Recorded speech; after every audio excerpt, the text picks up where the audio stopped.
Nigerian Senate has confirmed the appointment of Justice Ibrahim Tanko Mohammed as the substantive Chief Justice of Nigeria. Mohammed was ushered into the Senate chambers by the Senior Special Assistant to the President on National Assembly Matters, Senator Enang. His confirmation follows a screening hearing at Wednesday plenary. When it was time to speak, the new Chief Justice of Nigeria, who came in company of the 7 Justices of Supreme Court, observed protocols and shared his profile.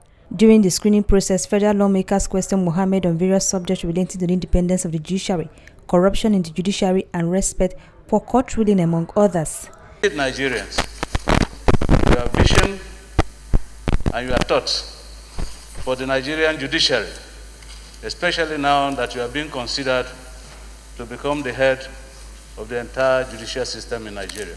You mentioned to us here that you might not be averse to that position, but for the fact that the infrastructure that will accommodate those who are appointed is not available.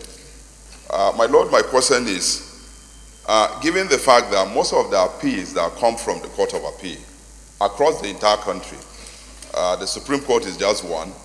In the Court of Appeal, you have a lot of divisions across the entire country.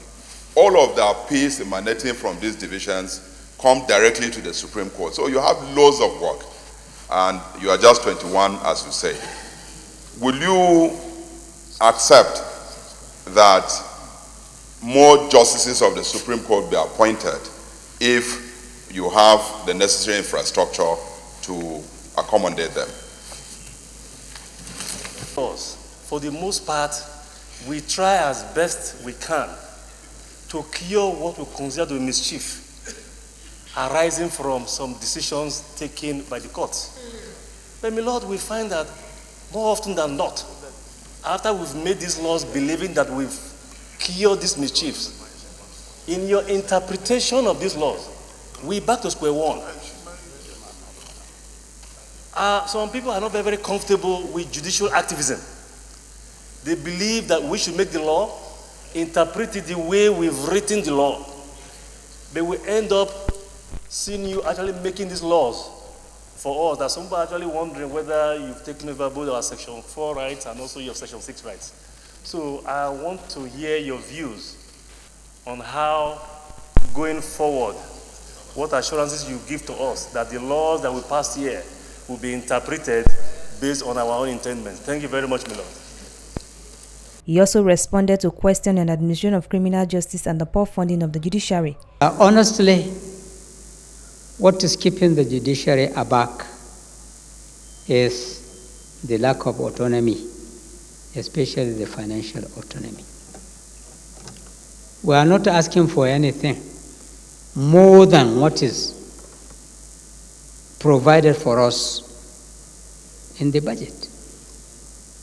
But distinguished, believe you me, you may go to some states, you will find that they are being refused even the ordinary, normal monthly grant.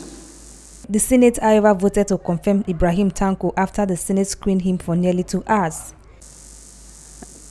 Now, I always say that a Nigerian judiciary is part and parcel of Nigeria. Therefore, I am not surprised if I see some justices are corrupt. But that does not mean that such judges who are corrupt should not be identified and treated under our laws. Mohammed has been acting as the Chief Justice of Nigeria since January 25th this year, following the suspension of the former Chief Justice of Nigeria, Walter Onoge, based on the order of the Code of Conduct Tribunal.